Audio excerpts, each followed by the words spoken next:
Durante sessão da CPMI do dia 8 de janeiro, que houve o coronel Jorge Eduardo Naime, ex-comandante da Polícia Militar do Distrito Federal, que está preso desde janeiro, após uma intensa inquirição por parte da relatora, que questionou atos ocorridos mais de um ano antes, os outros parlamentares puderam fazer perguntas. O deputado delegado Ramagem questionou o depoente sobre os fatos do dia 8, apontando que o depoente estava de folga no dia 8, não estava recebendo informações sobre o andamento das manifestações e foi até o local onde havia invasões para ajudar a conter os invasores e proteger o patrimônio público. Delegado Ramagem apontou quem eram as pessoas que tinham responsabilidade por garantir a ordem naquele dia. O deputado afirmou: o senhor está claramente indevidamente preso, enquanto outras autoridades deveriam estar no seu lugar e foram promovidas. A Constituição Federal determina em seu artigo 5º, inciso 54, que ninguém será privado da liberdade ou de seus bens sem o devido processo legal. No entanto, a Constituição não vem tendo muita aplicação no país nos últimos tempos. O ex-corregedor do Tribunal Superior Eleitoral, Luiz Felipe Salomão, mandou confiscar, em decisão monocrática em inquérito administrativo, a renda de canais e sites conservadores, como de Bárbara, do canal Te Atualizei, e da Folha Política. A decisão do ministro, que recebeu respaldo e apoio de Luiz Roberto Barroso, Alexandre de Moraes e Edson Fachin, confisca toda a renda dos canais sem qualquer distinção segundo o tipo de conteúdo, o tema, a época de publicação ou qualquer outro critério. Toda a renda de mais de 23 meses do nosso trabalho é retida sem qualquer justificativa jurídica. Se você apoia o trabalho da Folha Política e pode nos ajudar a manter o jornal funcionando, doe qualquer valor à empresa Raposo Fernandes através do QR Code que aparece na tela ou utilizando o código Pix ajude@folhapolitica.org. Caso não use Pix, a conta da empresa Raposo Fernandes está disponível na descrição deste vídeo e no comentário fixado no topo. Há 10 anos, a Folha Política vem enfrentando a espiral do silêncio imposta pelo cartel de mídia que quer o monopólio da informação. Pix ajude@folhapolitica.org. Assista. Próximo, deputado delegado Ramagem, pelo tempo de 10 minutos. Tá ligado aqui? Tá indo? Tá, né? Cumprimentar o presidente, cumprimentar a mesa, demais parlamentares. Coronel Naime, nós agradecemos seu comparecimento e a vontade livre de depor. Coronel Naime, qual a sua experiência atuando em policiamento de manifestações e em controle de distúrbios civis? Excelência, a minha primeira unidade como ainda aspirante a oficial foi o batalhão, foi a antiga Companhia de Policiamento de Choque. Unidade onde eu servi na função de comandante de pelotão, fui comandante de companhia, depois fui chefe da seção de pessoal, fui chefe da seção de planejamento, fui depois subcomandante durante 2 comandos. Inclusive, um dos comandos foi durante a Copa das Confederações, com todas aquelas movimentações que houve no Distrito Federal. Muito bem, coronel. Vasta experiência em manifestações aqui no DF. Sim, senhor. Em sua experiência, cerca de quantos manifestantes se encontravam na esplanada dos ministérios no 8 de janeiro? Excelência, eu só vi através de imagens.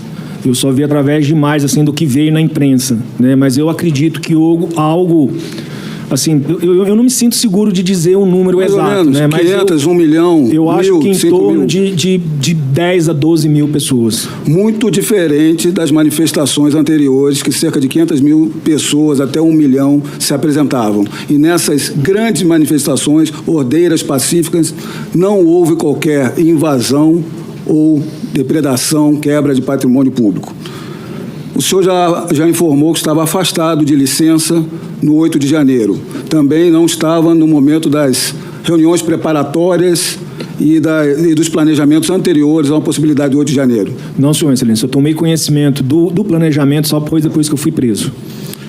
No 8 de janeiro, coronel, os batalhões especiais, BOP, Choque, eles estavam de prontidão ou de sobreaviso, conforme foi levantado, inclusive, pela... Excelência, de acordo com o plano de operações 002, o coronel Paulo José colocou à disposição do 1º Comando CPRM frações do efetivo de Patamo, que é o patrulhamento tático móvel, que é o choque móvel, que nós chamamos de choque leve, juntamente com tropas da Rotan. Por quê? Porque, de acordo com o plano de operações 002, com as informações que tinham de inteligência e com a matriz de risco que foi feita, seria um nível de policiamento de responsabilidade do Comando de Policiamento Regional.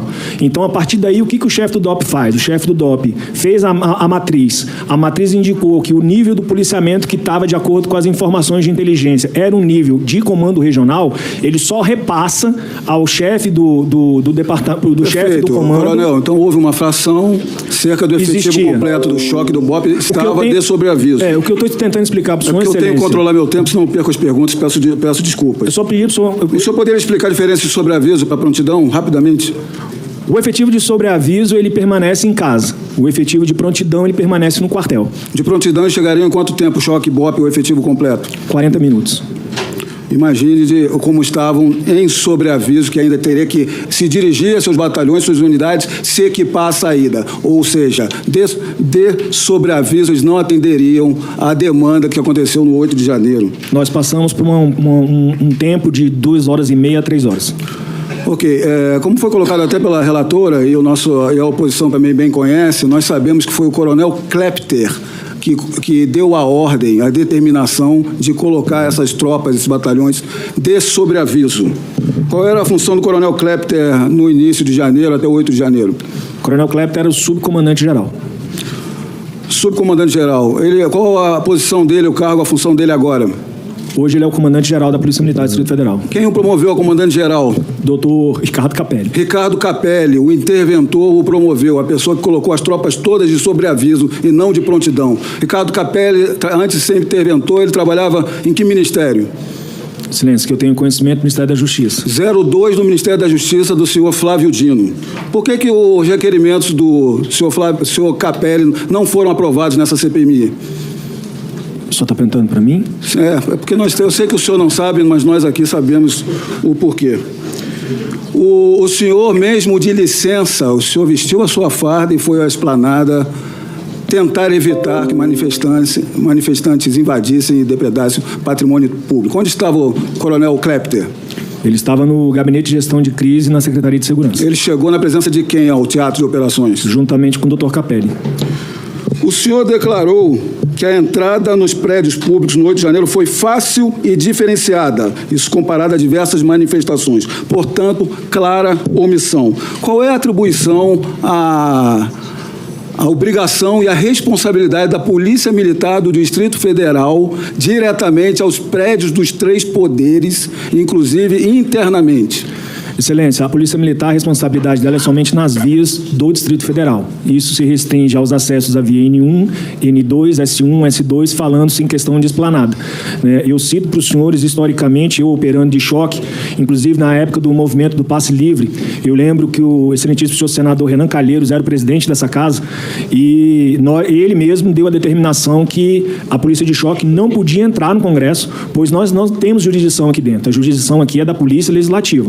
Então, a Polícia Militar, ela age dos limites do Congresso para fora. E todas as vezes que a Polícia Militar houve alguma intervenção, que eu estava à frente, que nós entramos aqui no Congresso, foi com autorização do presidente da Casa. E eu, por várias vezes, já presenciei fatos dos manifestantes invadirem a chapelaria, a tropa de choque da Câmara Legislativa, da Câmara dos Deputados ou do Senado Federal, conseguir conter ali na chapelaria, enquanto a Polícia Militar se reorganizava e retirava essa tropa de volta para as vias. Só que dessa vez, assim, realmente foi impressionante como foi fácil adentrar os prédios públicos.